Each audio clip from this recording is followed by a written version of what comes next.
Hi everyone, and in this video I'm going to show you how to use Terraform in a production environment. Terraform is an open-source infrastructure as code software tool that enables you to safely and predictably create, change, and improve infrastructure. It can be used to provision infrastructure in a variety of cloud providers, including AWS, Azure, and GCP. Steps to use Terraform in production.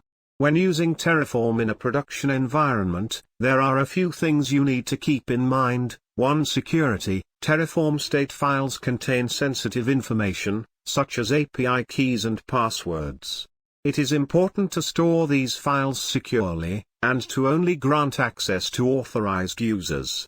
2. Version control. Terraform configuration files should be stored in a version control system, such as Git.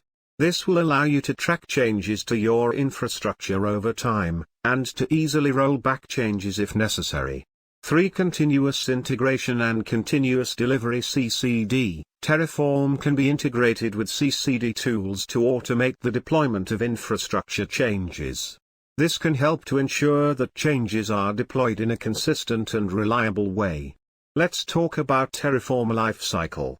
The Terraform Lifecycle consists of the following steps. 1. Plan. Terraform will generate a plan that shows what changes it will make to your infrastructure. This plan can be used to review the changes before they are applied. 2. Apply. Terraform will apply the changes to your infrastructure. This will create or update any resources that are defined in your configuration files. 3. Destroy. Terraform can be used to destroy any resources that were created using Terraform. This is useful for cleaning up resources that are no longer needed. Let's summarize it. Terraform is a powerful tool that can be used to manage infrastructure in a production environment.